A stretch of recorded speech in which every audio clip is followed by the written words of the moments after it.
Good morning বন্ধুরা, আরও একটা নতুন ব্লগে তোমাদের সবাইকে অনেক অনেক ভালোবাসা আর অনেক স্বাগত। তো সকালে ফার্স্টে উঠেই বিছানা গুছিয়ে নিয়েছি, তারপর এ ঘরে চলে এসেছি। মানে বেডরুমের বিছানাটা গোছানো হয়ে গেছে, গুছিয়ে এবার এ ঘরে এলাম। আর এ ঘরে ছেলে রয়েছে, মানে ও অলরেডি বসে পড়েছে ল্যাপটপ নিয়ে। তো এবার এদিকটা তো কিছু করাই যাবে না, ওই তারই মধ্যে একটু ওকে এদিক ওদিক সরিয়ে খাতা বইগুলোকে একটু এদিক ওদিক করে কোনো রকমে একটু ঝেড়ে নিলাম এই দিকটা। আর এরপর এই দিকটা ফাঁকা আছে, তো এবার যে দিকটা ফাঁকা রয়েছে সেই দিকটাকে একটু ঠিকঠাকভাবে পরিষ্কার করে নিচ্ছি। আর এর মধ্যে যদি ও ওঠে কোনো কারণে, বাথরুমে গেল বা কোনো কারণে উঠলো, তখন আবার এই জায়গাগুলোকে ঠিকঠাক করে গোছাতে পারবো।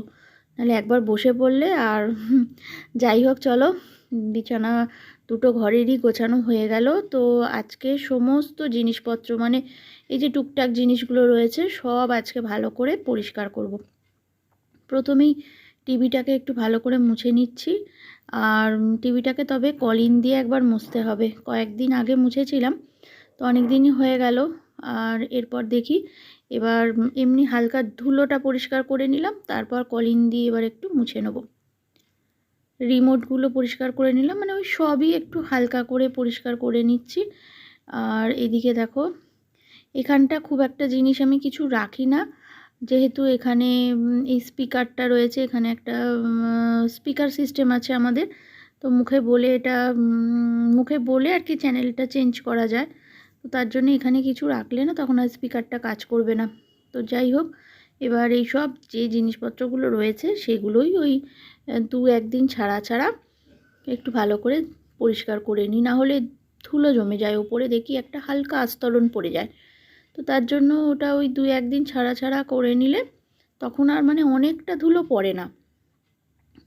তো এরপর চলে এলাম এই জায়গাটাতে, এই র্যাকটা এবার পরিষ্কার করে নিচ্ছি।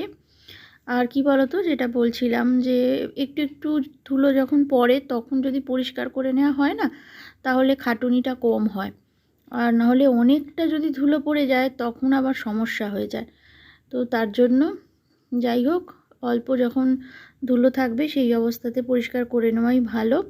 আর এবার পরিষ্কার করতে করতে কাপড়টা একটু বারান্দা থেকে ঝেড়ে নিয়ে এলাম। আর এখানে দেখো, এই যে এই ছবিটা, এগুলো একটু সরিয়ে পরিষ্কার করে নিচ্ছি। এইটা হচ্ছে আমাদের 4 ভাই বোনের ছবি। তো আমি তখন অনেক ছোট, সেই অবস্থার ছবি। আর যাই হোক, এবার এগুলো সব পরিষ্কার করে নিচ্ছি। আর দেখেছো তো, তোমাদের আমি বলেছিলাম যে আমার ঘরে এই ছোটো সাইজের ফুলের যে ছোট ছোট ফুলগুলো, এইগুলো অনেক রয়েছে, মানে অনেকগুলোই একসাথে কেনা হয়েছিল। ওই বারবার যখন কিনতে যাই এগুলো দেখো দেখলেই না পছন্দ হয়, তখন মনে হয় একটা নিয়ে যাই। তো যার জন্য অনেকগুলো হয়ে গেছে।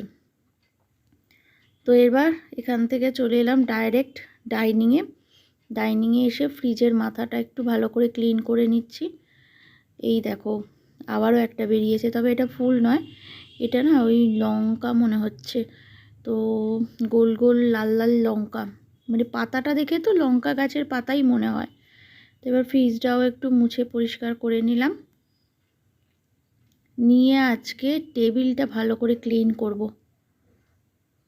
টেবিলের ওপর যাবতীয় জিনিস ছিল সব সরিয়ে একদম তাড়াহুড়ো করে, তবে কি বলতো, এই জায়গাটা আমি অনেকটা স্পিড করে দিয়েছি, কারণ এতটা তাড়াতাড়ি কাজ করা সম্ভব নয়। আর কি বলতো, এইটা অনেকটা লং টাইম জুড়ে যদি তোমাদের ভিডিওটা দেখাই তোমাদেরও ভালো লাগবে না। তো তার জন্য কিছু কাটিং করিনি, কিন্তু পুরো ভিডিওটাই রেখেছি, কিন্তু জায়গাগুলো একটু স্পিড করে দিলাম। তো টেবিলের ওপরে খুব একটা জিনিস আমি রাখি না, তাও তারই মধ্যে। আর এখানে দেখো কতগুলো ফল রয়েছে, ওই শিবরাত্রিতে ফলগুলো আনা হয়েছিল, সেগুলোই রয়ে গেছে, কয়েকটা খাওয়া হয়েছে, আবার কয়েকটা রয়ে গেছে। তো এরপর সব কিছু পরিষ্কার করে নিচ্ছি। এখানে দেখো খাওয়া হয়েছে, সকালে ব্রেকফাস্ট খাওয়া হয়েছে, তো সেই সমস্ত থালাগুলো এখানেই রাখা ছিল, সেগুলোকে আবার রেখে দিলাম রান্নাঘরে, ওগুলো আবার মাজবো পরে। এবার এই ফুলদানিটা ভালো করে পরিষ্কার করে নিচ্ছি। এই ফুলদানিটা কি বলো তো, আমি একদম মানে আমাদের এখান দিয়ে রাস্তা দিয়ে আর কি যাচ্ছিল কাঁচের জিনিস, তো সেখান থেকে কিনেছিলাম। আর এটা যতদূর সম্ভব 100 টাকা দাম নিয়েছিল। অনেক দিন আগে আমি কিনে রেখে দিয়েছিলাম এটা। প্রায় কি বলো তো, বছর 2-3 আগে আমি কিনে রেখেছিলাম। মানে যখন ফ্ল্যাটে আসি তার মানে ফ্ল্যাটে যখন ঢুকি তার অন্তত 2 বছর আগে তো আমি এটা কিনে রেখেছিলাম। মানে সত্যি কথা বলতে কি বলো তো, এক ঝটকায় তো সব জিনিস কেনা যায় না। তো এবার যখন আমরা ফ্ল্যাট বুকিং করি তো তখন থেকেই টুকটাক জিনিসপত্র আস্তে আস্তে কেনা শুরু করেছিলাম, যে এটা ওটা সেটা। কারণ একবারে অনেকটা জিনিস সত্যি কথা বলতে কি কেনা সম্ভব নয়। আর এটা যে শুধু ফ্ল্যাটের জন্য কিনেছিলাম ফুলদানিটা সেটা বলবো না, এটা এমনি ঘরের জন্যই কিনে রেখে দিয়েছিলাম। তো যখন কিনলাম ভাবলাম যে থাক, নতুন ফ্ল্যাটে গিয়ে ওটা ফুল দিয়ে আর কি ওটা বসিয়ে রাখবো কিছুর ওপর। আর কি বলো তো, মানে যখন ফ্ল্যাট বুকিং হয়েছিল তো তখন যে কোনো জিনিস কিনলেই মনে হতো কি যে নতুন ফ্ল্যাটে গিয়ে এটা লাগাবো, বা নতুন ফ্ল্যাটে গিয়ে এটা পাতবো, বা নতুন ফ্ল্যাটে রাখবো। তো এরকম একটা ব্যাপার ছিল। তো তখন আর পুরনো বাড়ির জন্য কিনবো এই জিনিসটা মাথায় ছিল না। তখন যে কোনো জিনিস কিনলেই মনে হতো যে এটা নতুন জায়গায় গিয়ে আবার ওটা ইউজ করব। তো যাই হোক, দেখো টেবিল পুরো গোছানো হয়ে গিয়ে এবার চেয়ারগুলোকে একটু ভালো করে ঝেড়ে নিলাম।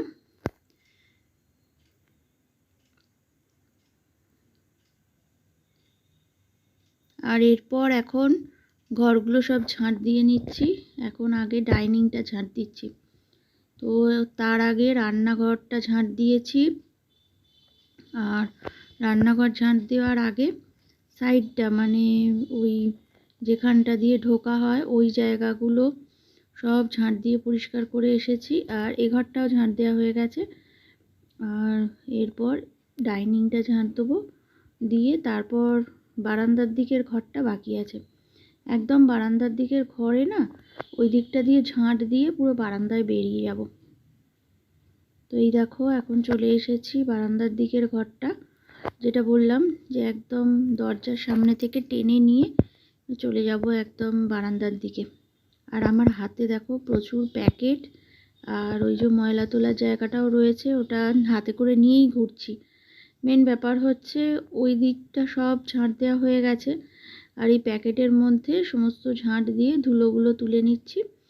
আর এই দেখো এই ঘরে সেরকম ধুলো কিছুই বেরোয়নি।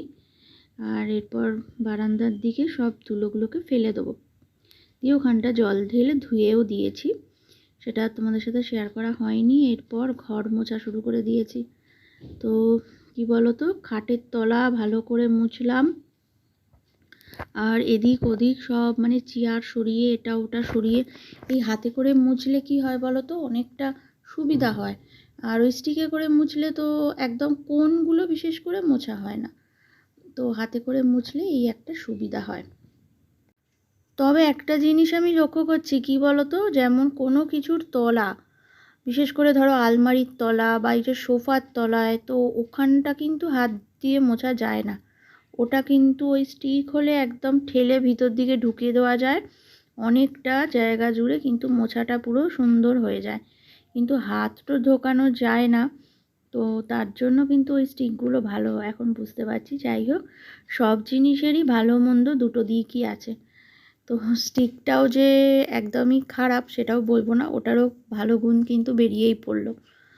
তো যাই হোক, দেখো এই ঘরটা পুরো মোছা কমপ্লিট হয়ে গেল।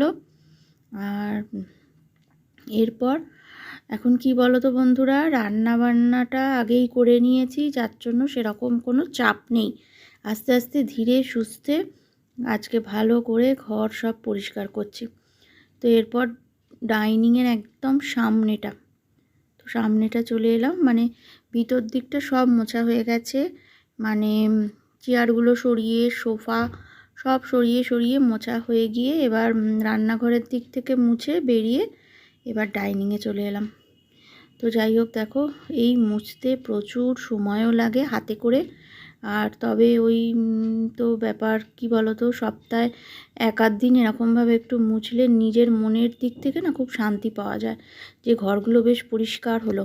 আর এরকম মোছার পর না মনে হয় মেঝেতে শুয়ে গড়াগড়ি খাই, মানে এত পরিষ্কার হয়ে যায় মেঝেটা, তার জন্য। তো এদিকে দেখো মোছা প্রায় কমপ্লিট। এরপর একদম বাথরুমের সামনেটা চলে আসবো, তাহলেই হয়ে যাবে। তো এরপর মোছার পর যাব স্নান করতে। স্নান করব, টুকটাক কটা কাচাকুচি আছে, তো সেইগুলো কাচাকুচি করে তারপর স্নান সেরে ঠাকুরকে জল দিয়ে তারপর খাওয়া দাওয়া করব। আর এই দেখো হাঁপিয়ে গেছি, বসেও পড়েছি। তো চলো এক নিঃশ্বাসে সকাল থেকে উঠে ঘর পরিষ্কার থেকে আরম্ভ করে ঝাঁট দেওয়া মোছা সমস্ত কাজকর্ম কমপ্লিট করে নিলাম। আর রান্নাটা আগেই করে নিয়েছি। তো চলো বন্ধুরা, আজকের ব্লগটা আমি কিন্তু এখানেই শেষ করছি। তোমরা সকলেই খুব ভালো থেকো, সুস্থ থেকো। আবারও আগামী দিন আসছি আরও একটা নতুন ব্লগ নিয়ে। তো আজকের মতো টাটা।